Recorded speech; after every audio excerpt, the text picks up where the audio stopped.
Mga idolo, opisyal na, LeBron James kasama si Joel Embiid, Tyrese Maxey, Jaylen Brown at ang rising star na si BJ Edgecombe. 5 all-star level talent sa iisang team. Ito na kaya ang pinakamalakas na Philadelphia 76ers team sa kasaysayan? O isa lang itong super team na puno ng pangalan pero kulang sa chemistry? At higit sa lahat, ito na ba ang huling pagkakataon ni LeBron James para makuha ang kanyang ika-5 NBA championship? Alamin natin. Hello guys, welcome! Yo, what's up mga idolo? Welcome back sa ating channel. Sa wakas, ginawa na ni LeBron James ang desisyon na halos walang nakahula. Matapos ang higit 2 dekada sa NBA, nagpalipat-lipat ng team ang hari. At ngayon, lumipat siya sa Philadelphia 76ers. At biglang nagbago ang buong landscape ng Eastern Conference. Kung dati ay Celtics, Knicks at Cavaliers ang pinag-uusapan, ngayon, ang lahat ng mata ay nasa Philadelphia. Pero sapat na ba ito para maging champion? Pag-usapan natin mga idolo. Bakit nga ba sobrang delikado ng starting 5 nila? Projected starting 5 nila, point guard Tyrese Maxey, shooting guard BJ Edgecombe, small forward Jaylen Brown, LeBron James as power forward, at center Joel Embiid. Kung titignan sa papel, halos wala kang mahanap na weakness. Si Tyrese Maxey, isa sa pinakamabilis na guard sa NBA. Kayang gumawa ng sariling tira, elite scorer, magaling sa transition, at hindi na siya kailangan magdala ng buong opensa. Mas magiging efficient siya dahil nandyan si LeBron. Si BJ Edgecombe naman, ito ang X-Factor mga idolo. Napaka-athletic, explosive defender, high motor. Hindi pa siya superstar mga idolo. Pero pwede siya maging glue guy ng team. Siya ang posibleng gumawa ng dirty work. Si Jaylen Brown, isa sa pinakamahusay na two-way players ngayon. Kayang bantayan ng pinakamalalakas na scorer ng kalaban. Pwede ring umiscore ng 25 hanggang 30 points anumang gabi. At higit sa lahat, championship mentality. Nag-champion siya sa Boston Celtics mga idolo. Joel Embiid, kapag healthy mga idolo, isa pa rin siya sa pinakadominanting center sa buong NBA. Inside scoring, mid-range, 3-point shooting, shot blocking, rebounding, MVP level player pa rin siya mga idolo. At syempre, ang hari na si LeBron James.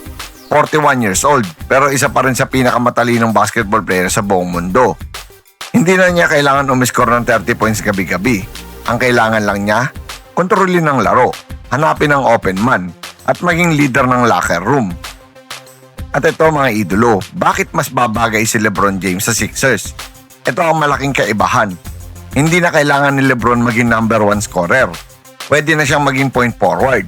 Siya ang utak ng opensa, katulad ng ginagawa niya noong championship years. Mas mapapagaan din ang trabaho ni Embiid. Hindi na siya laging doble. Mas magiging open ang shooters. Mas magiging madali ang buhay ni Maxey. At ang transition offense, isa sa pinakadelikado sa buong NBA ngayon mga idolo. At may pag-asa ba ang fifth ring?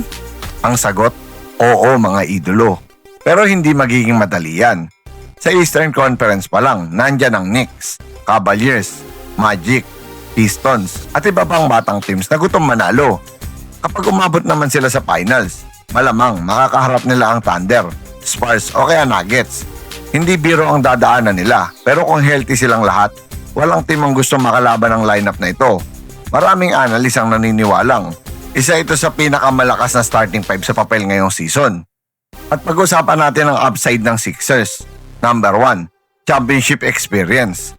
LeBron, Jaylen Brown, parehong champion. Alam nila kung paano manalo. Number 2, elite defense.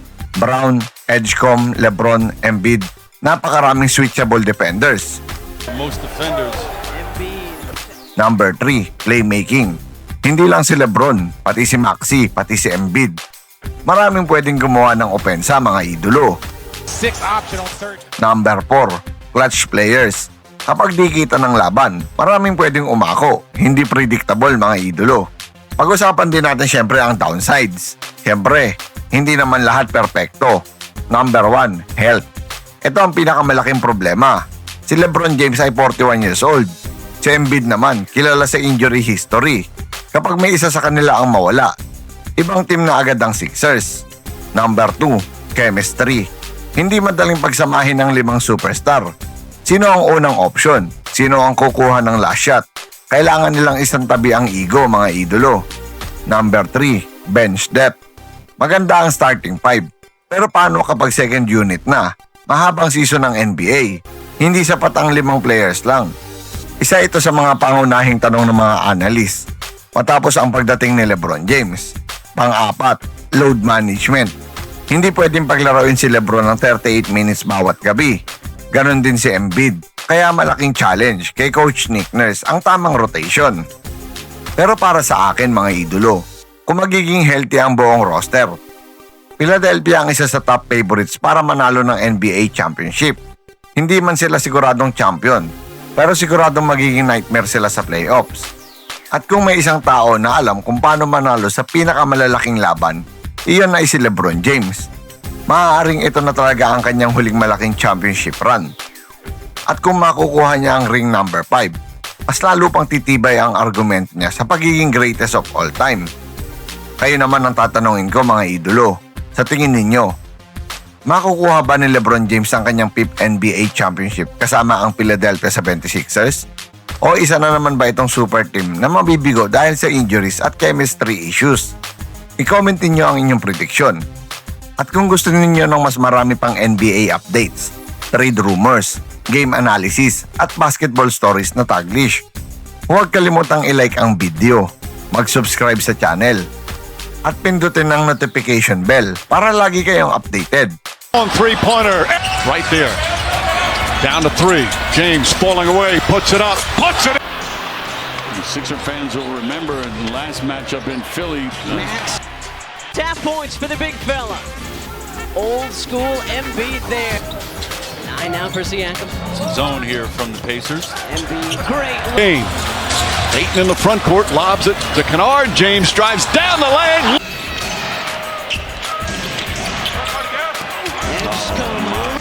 92-87 Sixers.